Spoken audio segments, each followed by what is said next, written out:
मध्ये भाजपला मोठा धक्का बसलेला आहे। आताची ही मोठी बातमी आपण बघतोय, कारण अहमदनगरमध्ये निलेश लंके यांचा मोठा विजय झालेला आहे। अहमदनगरमध्ये सुजय विखे पाटील विरुद्ध निलेश लंके अशी लढत होती आणि सर्वसामान्यांचा चेहरा म्हणून खरं तर निलेश लंके यांचा प्रचार करण्यात आलेला होता आणि आता अखेर निलेश लंके यांचा हा मोठा विजय मानला जातोय। तर ही दृश्य सुद्धा आपण बघतोय। या विजयामध्ये विरोधकांचा देखील वाटा आहे, अशी प्रतिक्रिया या विजयाच्या नंतर लंकेंनी दिलेली आहे। अहमदनगरमध्ये भाजपला मोठा धक्का बसतोय। अर्थात दक्षिण नगरची निवडणूक आहे ती फार इंटरेस्टिंग होती। सुजय विखे पाटील 2 वेळेचे जे खासदार आहेत ते पुन्हा एकदा भाजपकडून निवडणुकीच्या रिंगणामध्ये होते।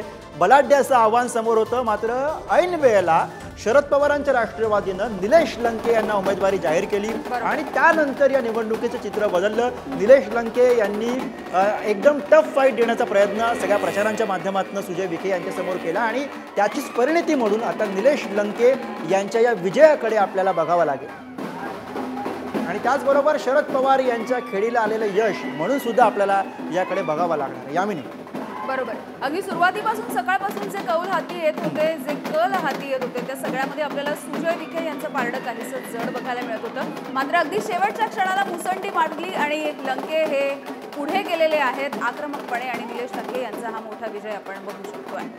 त्यामुळे अहमदनगरमधला हा एक दणदणीत विजय आहे, तो म्हणजे शरद पवार यांच्या राष्ट्रवादी। आणि मुख्य म्हणजे 28,000च्या मताधिक्यानं निलेश लंके हे विजयी झालेले आहेत दक्षिण नगरमधले आणि ते म्हणतात की माझ्या विजयामध्ये विरोधकांचा सुद्धा मोठा वाटा आहे। त्यामुळे निलेश लंके यांनी एक सूचक विधान केलेलं आहे सुजय विखे यांच्या पराभवाबद्दल। त्यामुळे अर्थातच याचे सुद्धा काय रेप्लिकेशन उमटतात, याचे सुद्धा काय प्रतिबिंब उमटतंय पुढच्या काही नजीकच्या वर्तमान काळामध्ये, भविष्य काळामध्ये आपल्याला बघावं लागणार आहे यामिनी।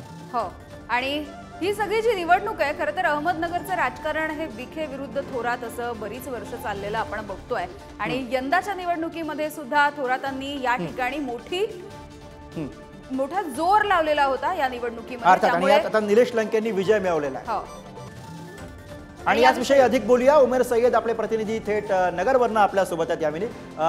उमेर, निलेश लंके यांनी हा विजय मिळवलेला आहे, काशी गणित सगळी जुळून आलेली आहेत नगरमध्ये।